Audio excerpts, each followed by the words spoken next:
Changing limiting beliefs rarely happens through a single insight. It happens through repetition, friction, and small proofs that gradually convince the mind to update its model of reality. What you wrote in usually in your notebook is a version of that process, replacing automatic thought with intentional language. But the real transformation doesn't come from words alone. It comes from linking those words to evidence and action until they stop feeling like statements and start feeling like facts. At any given moment, most people aren't reacting to reality itself, but to the interpretation running in their head. I'm tired, I'm broke, I'm anxious. These aren't just descriptions, they are identity anchors. Once the brain accepts them, it begins filtering behavior to match them. Someone who thinks I'm tired will move slower, postpone effort, and reinforce the very fatigue they are describing. Someone who thinks I'm broke often avoids opportunities, delays decision, or acts from scarcity. The belief quietly shapes the outcome. This is why simply thinking positive doesn't work. If you jump from I'm broke to I'm infinitely wealthy, the mind detects and mismatch and pushes back. It feels like living because there is no bridge between the current state and the statement. The brain isn't resisting change, it's resisting inconsistency. A more effective approach is to treat belief change as a language learning process. When you learn a new language, nothing feels natural at first. You translate, hesitate, and make mistakes. But over time, with repetition and use, it becomes automatic. Beliefs work the same way. You are not installing a new truth instantly. You are becoming fluent in a different internal narrative. The key is to move in gradients, not leaps. Instead of I'm tired, shifts to I'm restoring my energy. Then support it. I got up. I'm functioning. I can do more. I can do one little small thing. And finally, act. Drink water, stretch, stand up. That sequence, language, proof, action begins to rewire the ascension around tired. Over time, tired no longer means stop everything, it becomes adjust and continue. The same applies to money beliefs. Instead of I'm broke, shift to I'm improving my financial situation. Then anchor it. I'm looking for opportunities. I'm learning. I'm taking steps. Then act. Apply to one job. Send one message. Review one option. This doesn't create instant wealth, but it changes something more important: behavior under pressure.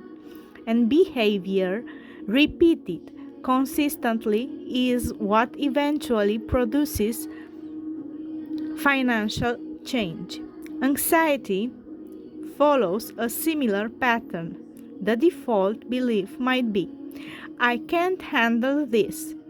If that remains unchallenged, the body reacts accordingly: tension, avoidance, overthinking. Instead, shift to I'm learning to handle this. Then prove it. I didn't quit. I'm still here. I've handled things before. Then act. Slow one breath. Relax your shoulders. Stay present for 10 more seconds.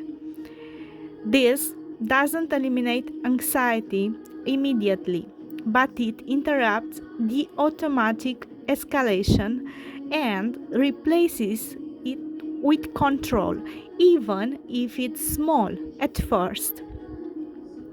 One of the most important parts of this process is understanding resistance. When a new belief feels awkward or false, that doesn't mean it's wrong. It means it's unfamiliar. The discomfort is not evidence of failure. It's evidence that the old pattern is being challenged. Just like speaking a new language feels unnatural before it becomes fluent, thinking in a new way feels forced before it becomes default. However, there is a limit. If the gap between your current belief and your new statement is too large, the system rejects it. That's why bridge beliefs are essential. They are close enough to your current reality to be accepted, but forward looking enough to create movement. For example, I'm terrible at interviews becomes I'm getting better at expressing myself. I can handle interviews more confidently. Or I never finish anything becomes I'm learning to follow through on small tasks. I'm consistent. Each step builds on the previous one, reinforced not by repetition alone, but by evidence. The brain changes its belief when it sees proof, not when it hears declarations. This is why action, even very small action, it's not negotiable. Without it, affirmation remain disconnected from reality. With it, they become self-reinforcing. A single repeated loop thought, identity proof action can gradually reshape how you see yourself. Over time, something subtle but powerful happens. You stop needing to consciously replace thought. The new pattern becomes automatic. Where you once thought I'm stuck, now you think, what's the next step? Where you once felt overwhelmed, you now look for a small action. The identity has shifted, not because you force it, but because you train it. Belief change is not about convincing yourself of something unrealistic. It's about updating your internal model based on consistent micro evidence. It's slow at first, almost invisible, but it compounds. And eventually, the statement that once felt like effort, I'm restoring my energy, I'm improving my situation, I can handle this, how is getting better than this, stop feeling like something you are trying to believe and start sounds like the most obvious thing in the world. So you can use this in your daily life. So instead of I'm tired, say I'm restoring my divine energy. Instead of saying I'm broke, you will speak from a higher reality. I am steward of divine wealth and my supply is infinite. Instead of I am always anxious about this, you will affirm with quiet power, I am divinely peaceful and all is well in my world. I know that at first this may feel awkward. It may feel like you are lying to yourself. That feeling is simply the resistance of the old pattern. Remember, every language feels strange until you become fluent in it.